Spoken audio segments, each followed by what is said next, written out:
3, verso 14. Diz o seguinte o texto: não vos ponhais em julgo desigual com os incrédulos, porque, ou por quanto, que sociedade pode haver entre a justiça e a iniquidade?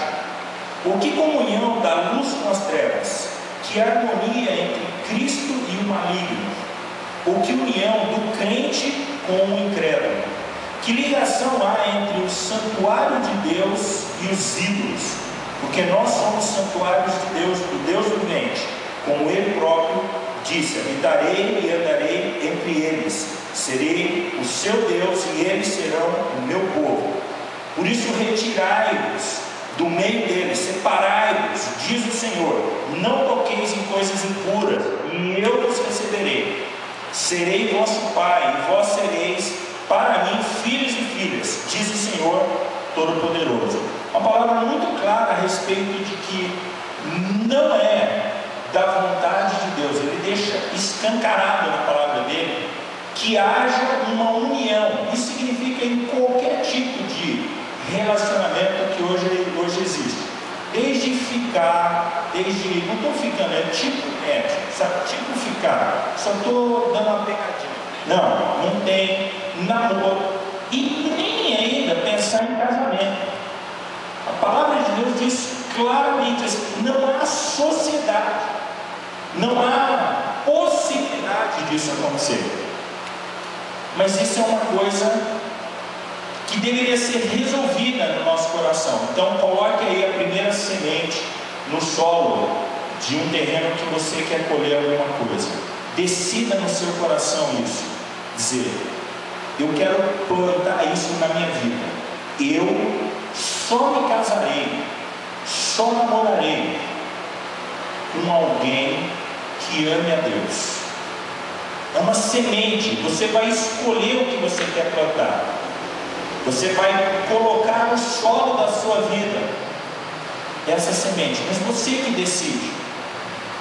E para isso você deve decidir de acordo com a palavra de Deus. Mas tem um aspecto, quando a gente começa a pensar nessa questão das escolhas, que é uma decisão muito importante, né? Você vai passar o resto da sua vida, ou até que a morte o separe de uma outra pessoa. E como que você vai saber se é a pessoa ou se não é? Você não tem essas dúvidas de falar: será que é ela? Será que é ele? E se eu confiar o meu coração a Deus, será que Deus não vai fazer eu casar com uma pessoa feia? Uma pessoa que fede, cheira mal, uma pessoa que eu não vou gostar. E aí?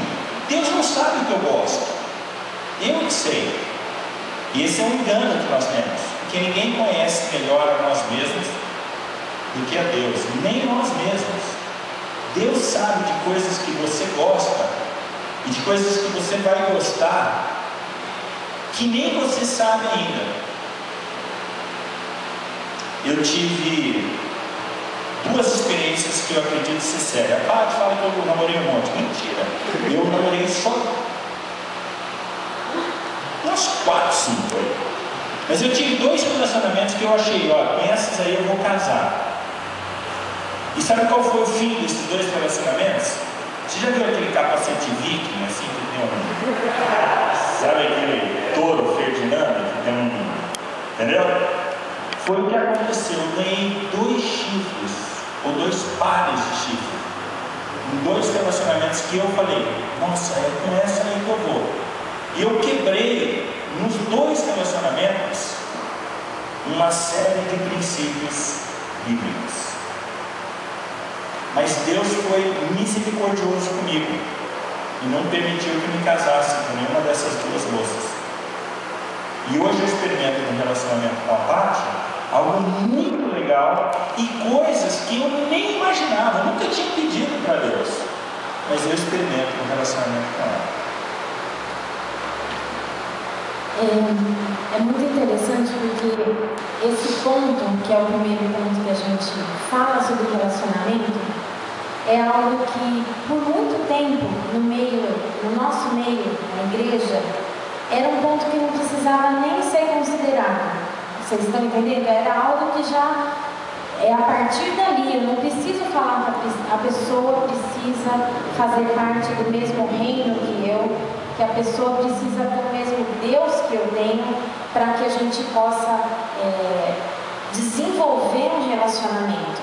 Eu creio nesse Deus, a pessoa vai crer nesse Deus, só que infelizmente a maneira como a gente vem vivendo a vida e a intimidade com Deus tem trazido de volta a necessidade da gente estar revendo esse ponto. Não existe comunhão entre luz e trevas.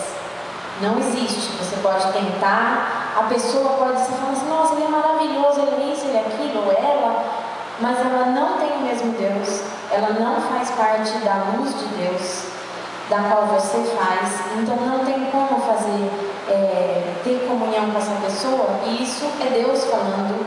Não é a liderança, não é o líder que é chato, quadrado, nem nada, mas é algo que, se você quer experimentar e ser bem sucedido nessa área de relacionamento, que na verdade pode ditar muitas coisas na sua vida, um casamento que não é feito na maneira de Deus, a gente trabalha, conhece muita gente, viaja muito, nós temos infelizmente visto exemplo de pessoas que, não vai dar certo, e casam assim mesmo com pessoas que elas não consideraram alguns princípios fundamentais, e ela acaba com o ministério dela, ou ela acaba com a vida dela de comunhão com Deus, porque ali não existiu o acordo. Então infelizmente esse tem sido um ponto que a gente precisa rever. E se vocês querem experimentar a boa, agradável e perfeita vontade de Deus, vocês precisam plantar em primeiro lugar e ter muito fechado com Deus, que é alguém que tenha Ele como Senhor também da sua vida. Mas eu sei que tem horas que a gente começa a ficar desesperado, né? E tem gente que fica desesperado muito mais cedo. Eu me casei com 30 anos, mas eu me casei quase que desesperado, assim. Quando eu tinha 30 anos eu já achei, acho que não vou casar. Sabe quando você percebe, sabe a Kombi, que a roda começa a patinar em certo lugar? Era a situação que eu estava, assim. Mas, depois dessas duas ruins experiências que eu tive, eu desisti dizendo, Deus, cuida disso, cuida dessa área. E as coisas foram andando melhor. Eu disse que tinha um rapaz que estava muito desesperado, ele não queria casar de qualquer jeito, ele estava assim, não sabia mais o que fazer. E ele fez uma coisa que eu não quero que você faça, não faça isso, foi um erro que ele fez. Mas ele resolveu fazer um acordo com Deus, um trato com Deus. Ele disse, Deus, eu vou para a praça da cidade, e lá eu vou fechar o olho e vou orar. Quando eu abri o olho, a primeira mulher que tiver é a que eu vou me casar. Ela parou, o senhor tem para mim. Ele foi lá, tal, sentou, falou, Deus, estou aqui. Traz, parou assim, ó. Quando ele abriu, tinha um trabuço. Sabe que a mulher é feia? Uma feia mesmo, na frente dele. Fechou e falou, Deus, não estou de brincadeira não. Sério. Então é uma coisa que você não deve fazer jamais isso aí. Não faça macumba com Deus. Não faça horóscopo com Deus. Não faça, tire a sorte com Deus. Deus quer levar você a experimentar. Você precisa se lembrar, e quando você lê a Bíblia, você tem que ler com muito cuidado, porque tem uma coisa interessante. Você se lembra quem foi que sentiu que havia um problema em Adão estar só? Foi Deus ou foi Adão? Deus. Foi Deus. Não foi Adão que chegou e falou, Senhor, estou aqui sozinho, a vaca com o boi, a porca com o porco, galinha com o galo. Olha lá, ó, tá vendo? E eu aqui, ó. Não. Deus é que olha para Adão e fala, não é bom. Não é bom que o homem esteja só. Deus olha para você e pode ter certeza, Deus fala, não é bom, a menos que Deus tenha um propósito para a sua vida. Só que esse propósito vai ser melhor do que se você se casasse. E sabe quando isso acontece? Deus deixa claro isso no seu coração, Ele não te força, Ele vai deixar claro no seu coração. Mas quando a gente pensa com quem casar, tem algumas coisas que são uma dificuldade humanamente falando. Quando a gente pensa nessa ideia de que, quando eu não sou cristão, com quem que eu posso casar? Não sou cristão, não sou crente, tudo. Com quem que eu posso casar? O que você acha? Qualquer uma, né? Posso casar com qualquer um. Posso casar com todas as pessoas. E aí os critérios que a gente usa, quais são? São os mais diferentes possíveis. Se ela é rica, se ela é pobre. Eu gosto de mulher ascendente. É meu tipo, não sei, eu nasci com isso aí. Eu gosto de mulher banguela. Quero ter bastante espaço ali para brincar. Tem gente que é desse jeito. Mas se quando você é crente, quando você já é cristão, e aí, de acordo com o que a Bíblia fala, com quem você pode casar?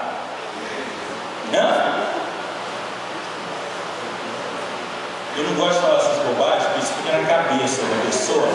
Eles ficam pensando na cena, brincando com a mulher banguela.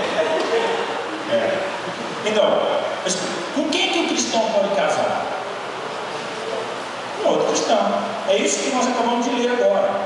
Mas você olha aqui e você vê que então parece que agora já o mundo ficou menor, não é? Porque não é o mundo inteiro não é cristão. Nós já temos pessoas que não são cristãs e com essas, de acordo com o que nós lemos, a gente não pode casar. Então eu olho para uma modelo às vezes na televisão e falo, nossa, é ela. Aí eu vou ler tudo sobre a vida dela. Descubro que ela é macumbeira, que ela não sei o que. Eu falo, essa não vai estar. Ela é até banguela, mas não dá. Porque ela não é essa que eu queria. É uma modelo de perereca, modelo de dentadura. Era isso que ela era. Mas não dá certo. Mas nós sabemos também que entre nós, os cristãos, nós temos diferenças aí, não temos? Todos os cristãos são iguais? Não são. A gente descobre também que existem cristãos que a gente pode chamar de cristãos sérios. O que são os cristãos sérios? Tem gente que mesmo vindo ou participando aqui da igreja, ele quer mais do que só isso. Não é? Tem cristão que não obedece a Bíblia e é cristão. Não é verdade? Como tem cristão que diz, não vou fazer. Se não está escrito aqui, está dizendo para não fazer, eu não vou fazer. Esses cristãos sérios podem casar com quem? Com cristãos comprometidos também. Não é verdade? Porque se você leva Deus a sério e você casa com um pica-fumo, com alguém, você vai ter problema na sua vida. Porque todo domingo vai ser aquele negócio, amor, vamos para... Ele abre a cerveja e você fala, não, vamos para o clube. Você quer vir para a escola dominical. Há uma história de um pastor que estava aconselhando uma moça, e a moça chegou para o pastor e falou assim, pastor, o senhor sabe que eu estou namorando o Rodolfo? Eu sei, tenho visto vocês aí por aí, então. E o Rodolfo agora pediu a minha mão em casamento, acho que nós vamos casar. Puxa, irmão, que legal, que joia. Não, mas tem um probleminha. Qual que é, irmão? O Rodolfo, o Rodolfo, assiste o jogo do Corinthians, começa a beber demais. Eu falei, é mesmo, irmão? Ele bebe, mas não é só isso não, pastor. Quando bebe, o Rodolfo fica meio violento. Mas violento como, irmão? Ele já me deu uns tapas. Te deu uns tapas, irmão? Então não dá para casar com o Rodolfo, não. Pastor, mas é que eu amo o Rodolfo. Meu irmão, você ama, então casa com o Rodolfo. Mas o Rodolfo bebe, ele me bate. Mas se ele te bate, meu irmão, então não casa, né? Mas é que eu amo ele, né, pastor? E o pastor percebeu que ia ficar nesse negócio aí de casa, não casa e tal. E o pastor falou, meu irmão, vamos fazer o seguinte. Faz o seguinte, você ama ele?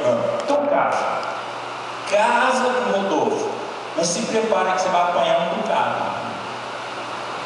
Entende a ideia? Quando você escolhe o padrão que você quer viver com Deus, você deve considerar isso na escolha do seu cônjuge. E para você que é solteiro ou solteira, eu quero dizer uma coisa: ninguém quer casar com um bagulho, né? Espiritualmente falando, ninguém quer casar com tranqueira, né? A pergunta que você deve fazer hoje para a sua vida é se você não é essa tranqueira. Porque talvez Deus esteja poupando uma outra pessoa de você. Deus tem uma moça muito legal, mas ela fala: não, esse cara aí não dá, porque esse cara aí é muito ruim. Ou tem um cara muito legal e diz: não, mas essa menina aí não dá não, isso é uma piriguete sem fim, não dá não. Entende? Esses níveis devem ser obedecidos. E também chega um momento em que você conhece cristãos que, além de serem sérios, eles são cristãos que têm um chamado. Já sabe na vida dele: eu quero dedicar a minha vida para Deus. O Everton fala: eu vou de seminário, porque eu quero dar aula, eu vou viver. E a gente não sabe o que vai acontecer. Mas ao mesmo tempo a galera vai falar: eu quero fazer medicina, eu quero fazer mestrado, doutorado e tudo, vai dar certo? Não, porque ele vai estudar no lugar, ela precisa acompanhar. Mas se ela falar que quer fazer medicina, não chuta que ela faz. Entendeu? A dica que eu já estou te dando, isso foi essa, tá? Então, você tem que entender isso. Porque se a tua ideia é realmente servir ao Senhor, como foi o meu caso, eu precisava de uma pessoa que me acompanhasse no ministério. Alguém que, mesmo que tenha uma profissão, mas que ela entenda e tenha um coração para o Senhor e que possa servir juntos isso aí. Entende essa ideia? Legal. Nós temos aqui em Lucas capítulo 1, verso 37. Eu queria que você desse uma olhada lá. Lucas 1, 37. Diz assim a palavra do Senhor: porque para Deus não haverá impossíveis em todas as suas promessas. Por que nós estamos falando isso? Porque dá uma olhadinha de novo no quadro.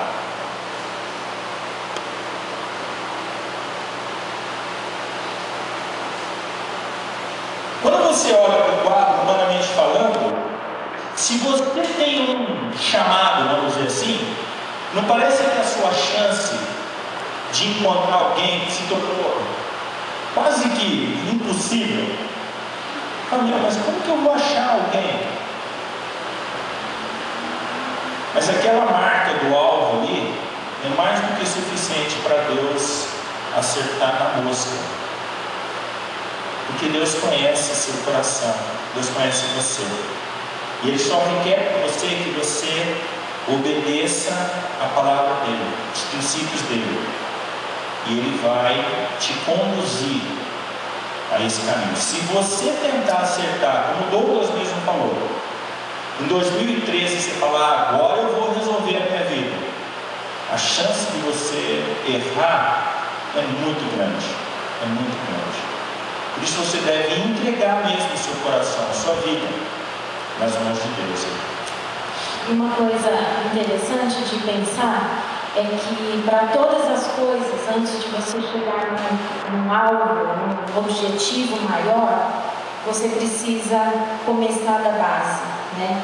E com relação ao relacionamento e a vida e as decisões de vocês, como eles acabaram de falar, aquilo que você tem com Deus, a sua intimidade com Deus, o seu andar com Deus, as decisões que você vai tomando na sua vida com relação a Deus, se você vai levar Deus a sério ou se você só vai frequentar o tempo de igreja até você ser adulto o suficiente ou corajoso o suficiente para falar: mãe, pai, aqui não é o meu lugar. Essas decisões, incluindo principalmente essa questão do relacionamento, vai fazer muita diferença o que você tem decidido com Deus. Porque quanto mais você conhece uma pessoa, mais você confia naquela pessoa. E muitas vezes a gente não confia em Deus o suficiente para entregar uma área tão importante como essa para Ele, né? Nós temos a sensação de que Deus não faz a menor ideia daquilo que a gente gosta, daquilo que a gente sonha, e como eu não o conheço o suficiente, eu não posso confiar o suficiente de que Ele tem essa pessoa para mim. E quando eu conheço, eu olho para aquilo ali e falo, nossa, estou feita. Na minha história, o Fernandão fez essas besteiras, tanto que ele fez com essas outras lá. Eu não namorei, não namorava, estava em São Paulo e minha família voltou para um acampamento onde a gente trabalhava em Nova Odessa. Alguns aqui foram nesse acampamento. E quem foi sabe muito bem o que tem em volta. Tem não sei quantos mil hectares de cana-de-açúcar. E eu estava nessa época, 18, 19 anos, falando assim, acho que está na hora, né? Eu estou querendo achar uma pessoa, estou aqui, estou trabalhando no ministério, eu sei o que eu quero na minha vida, eu queria uma pessoa, as minhas amigas todas namorando, casando. E eu falei, Deus, a hora que eu estou aqui em São Paulo, a hora que eu falo, eu acho que está chegando a hora, o Senhor me leva para o meio da cana, não vai ser lá que eu vou achar uma pessoa, porque eu não estou querendo casar com boia fria. E só tem isso, em volta não tem mais nada. E foi uma surpresa muito gratificante poder descansar e falar, Deus, eu vou entregar essa área nas tuas mãos, porque não sou eu que quero achar essa pessoa, eu quero que o Senhor traga essa pessoa. E eis que no meio daquela cana surge o Fernandão.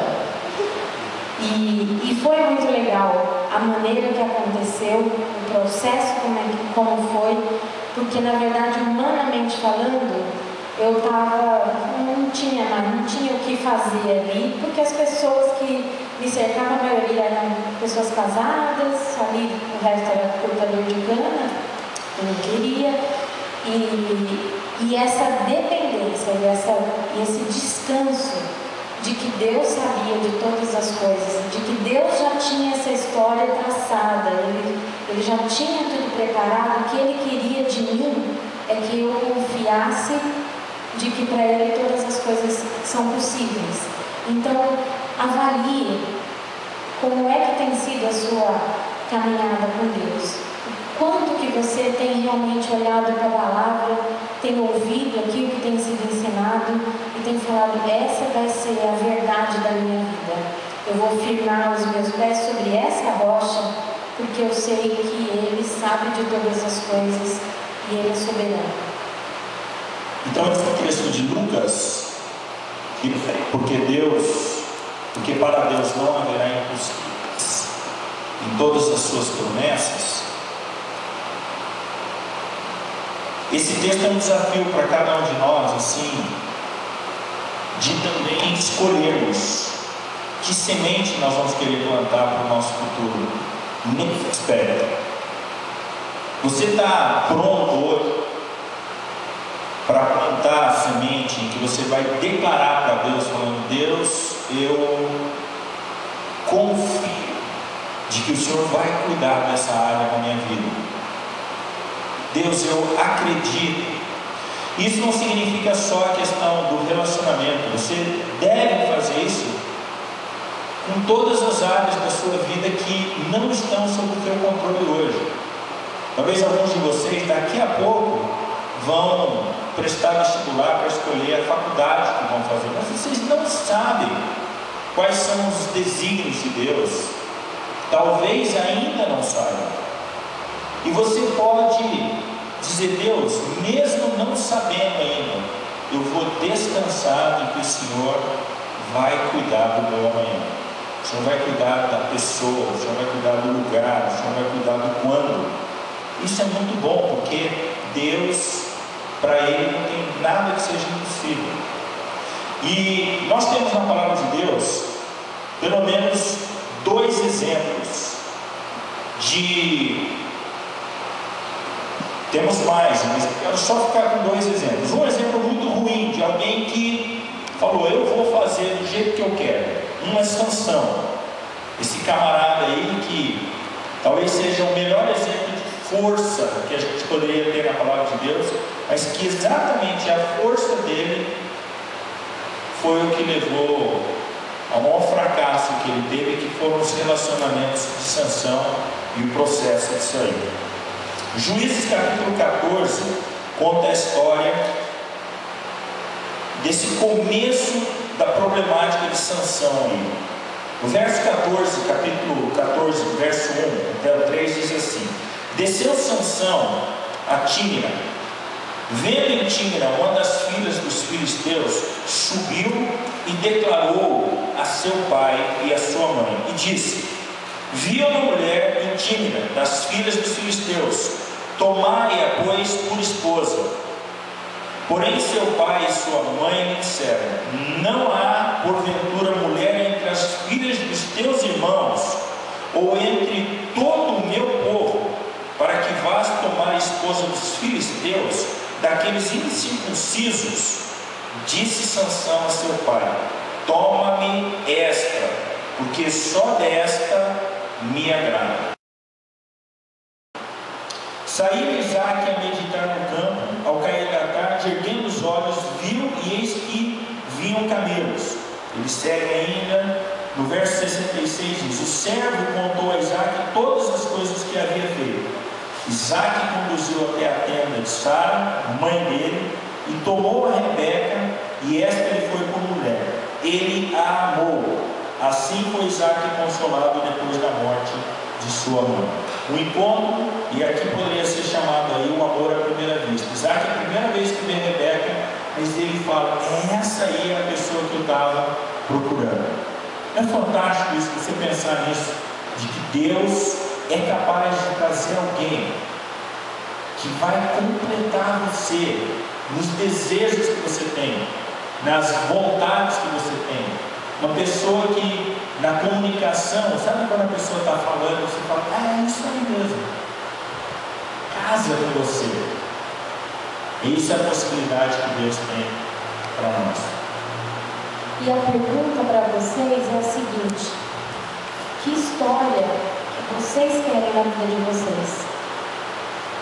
Na história de Sansão, a gente continuando a história, vocês sabem qual foi o fim dele, né? Ele de novo depois lá tem a Dalila, e ele fica flertando com o pecado, brincando com algo tão sagrado que Deus tinha ali para a vida dele.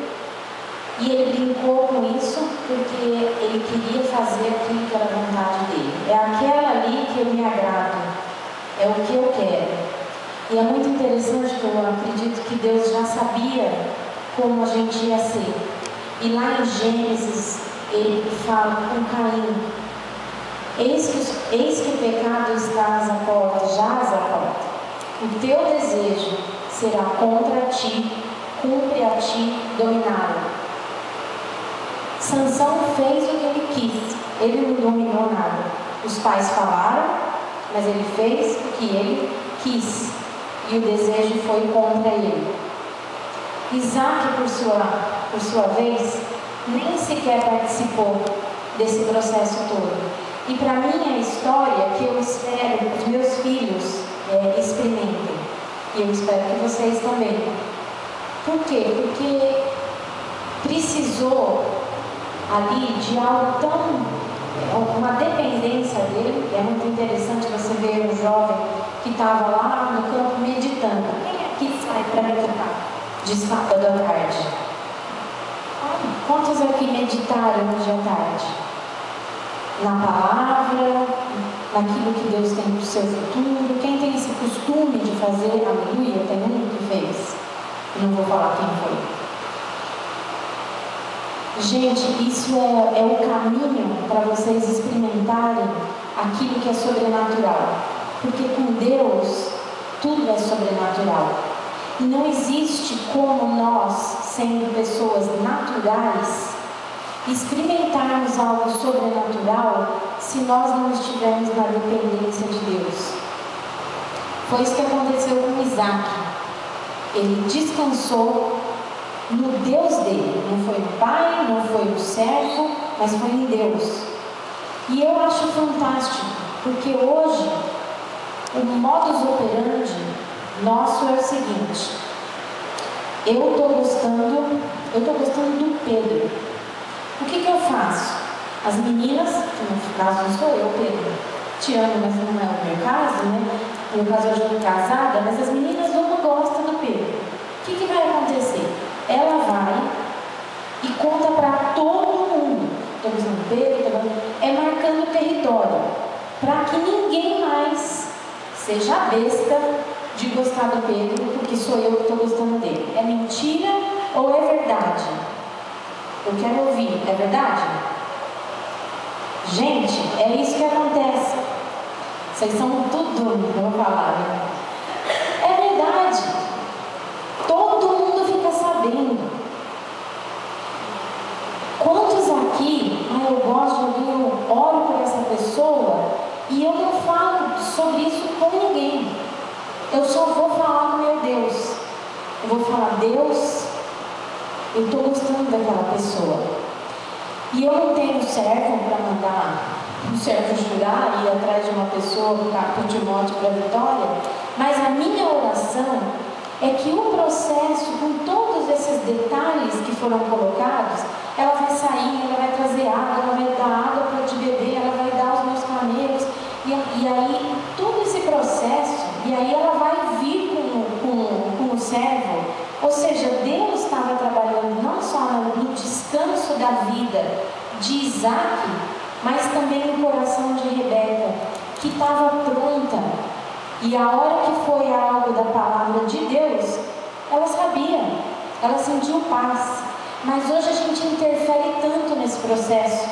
A gente parece leão, sabe a unção do leão? Você faz xixi para tomar o domínio daquela terra. É isso, o povo faz isso. E não é assim. Você fala para todo mundo, os meninos também: eu estou gostando daquela menina. Você não seja besta, que a gente perde a amizade, a gente isso, a gente aquilo. Mas eu vou falando para todo mundo. Que história que você quer que se repita na sua vida? Igual, melhor ou pior? Qual delas? Eu espero que seja a história de Isaac, porque para mim é uma história de amor maravilhosa. É linda. E o meu desejo é que vocês escolham isso. E para que vocês experimentem isso, vocês precisam estar fechados com Deus. O meu negócio é com Deus. Eu confio em Deus. Eu dependo em Deus. E eu não vou fazer aquilo que hoje está todo mundo fazendo, porque eu não quero que todo mundo experimenta. Eu quero algo sobrenatural para a minha vida. E eu sei que muitas vezes eu posso até passar pelo ET da turma, o estranho, o nerd, seja lá o que for, mas para você experimentar algo sobrenatural, o seu caminho precisa ser sobrenatural, e só com Deus a gente consegue isso. Então, escolha. Fala: eu quero que a minha história seja uma história como a de Isaac, ou melhor. Mas para isso a gente precisa estar na dependência e no descanso de que Deus é o mesmo Deus de Isaac e pode fazer aquilo que Ele tem planejado para a minha vida, porque assim eu estou permitindo. Você já ouviu falar em fruta que foi amadurecida na estufa? Quando o processo de amadurecimento é acelerado. Já comeu um fruto assim, uma fruta assim? O gosto é longe do gosto que aquela fruta deveria ter. Salmo 37, no versículo 4, diz assim: agrada-te do Senhor, e Ele satisfará os desejos do teu coração. Entrega o teu caminho ao Senhor, confia nele, e o mais Ele fará. Essa mistura mistura entre nós nos agradarmos em Deus, temos todo o nosso prazer em Deus, entregarmos o nosso caminho e confiarmos nele, é a receita para nós conseguirmos experimentar isso aí. Porque é realmente uma área que você precisa confiar. Mas você só vai confiar em quem você realmente tenha prazer. Porque é um tempo de espera, não é? Uma das coisas que eu mais tinha raiva quando eu conversava com a sogra, antes de me casar, eu fui muito amigo da minha sogra, nem estava namorando a Paty. O meu sogro foi a pessoa que falou de Jesus para mim. Então eu ia muito à casa dele, porque ele me discipulava, tudo. Depois acabei me casando com a filha dele. Fala um negócio, foi bom isso aí, né? Mas uma das coisas que eu odiava quando ela falava comigo, ela falava assim: calma, você precisa ter calma. E eu pensava assim comigo: calma, porque você está casada, né? E eu não, estou solteiro aqui, quero beijar na boca. Então ficava esse negócio assim. Mas eu entendo que falar hoje para você assim, falar calma, você vai ficar com raiva de mim do mesmo jeito. Porque na verdade não é isso que a gente deve dizer para o jovem. A gente deve dizer para o jovem isso aqui: você realmente tem uma necessidade de ter prazer, mas você precisa encontrar esse prazer em Deus. Você precisa se agradar de Deus. Você precisa ter prazer em ter um dia que você abre a palavra de Deus e fala: meu, que coisa boa que foi isso aqui. Porque isso vai trabalhar na sua vida tanta coisa legal, que esse tempo entre você plantar e colher o seu relacionamento vai passar assim. E você não vai sofrer, porque você não está à espera de ninguém, você está desfrutando dessa comunhão com Deus aqui.